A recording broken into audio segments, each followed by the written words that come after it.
দেশের বিভিন্ন পার্কে অসামাজিক কার্যকলাপ চলে এবং বিভিন্ন সময় অনৈতিক কর্মকাণ্ডের কারণেই হামলা মামলা বিভিন্ন সময় গ্রেপ্তার হয়ে থাকেন পার্ক মালিক ও কর্মচারীরা। তারই ঠিক ব্যতিক্রম সাভারের নীলাবর্ষা রিভারভিউ কুইং পার্ক। এখন কথা বলবো এই নীলাবর্ষা রিভার কুইং পার্কের চেয়ারম্যান মোহাম্মদ বাবুল মিয়ার সাথে। আমি ফ্রেশ মানুষ, ফ্রেশ কথা, সেবামূলক প্রতিষ্ঠান, এটা মানুষের জন্য করে দিয়েছি। আমার রক্ত ঝরছে, কাজে আমি অন্যায় কাজ করব না। আমার এখানে অবৈধ কাজ চলতে দেওয়া হবে না।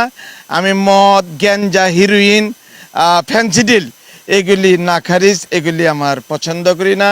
এই পার্কে সেটা হবে না, চলবে না। যদি আমি মনে করি এখানে প্রশাসন আছে, সেবামূলক প্রতিষ্ঠান, মানুষকে বিনোদনমূলক জিনিস দিয়েছি, দেওয়াই আমার কাজ। আচ্ছা, আমরা ইতিমধ্যে শুনতে পেরেছি যে বিভিন্ন সময় আপনি সাভারে অসহায়, দারিদ্র এবং অসুস্থ মানুষদের মাঝে এবং যাদের বিয়ে হয় না বা পড়ালেখার অসুবিধা, আর্থিক টানাপোড়েনে থাকেন, তাদেরকে আপনি বিভিন্ন সময়ে সহযোগিতা করে থাকেন।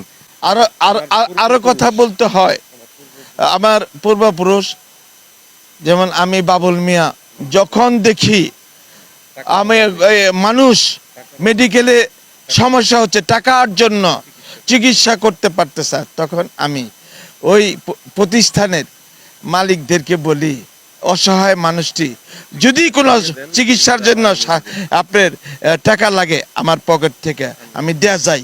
এটা আমার, এটা বিয়ের সাথে এটাও আমার পকেট থেকে অনেক জায়গায় সাহায্য সহযোগিতা, পড়ালেখা, তার এতিম বাচ্চাদের যতটুকু পারি আল্লাহ আমাকে করতে দিয়েছে, অধিকার দিয়েছে আমাকে আল্লাহ, আর্থিক দিক ভালো রেখেছে বিদায় আমি যতটুকু পারি মানুষের সাহায্য করে যাব, আছি। এটা আমার ধর্ম, এটা আমার কর্ম। এই পার্ক সেবায়, এটা মানুষের সেবায় নিয়োজিত এবং স্বতঃস্ফূর্ত। একটা কথাই, বিনোদন কেন্দ্রটি আপনার সবচেয়ে সাভারে বংশী নদীর পারে, এই স্টেডিয়ামের পাশে, পশ্চিম পাশে। পরিবার পরিজন নিয়ে আপনারা এখানে উপস্থিত হইবেন, আসবেন। এটা একটা সামাজিক প্রতিষ্ঠান, আপনাদের শুভকামনা করি।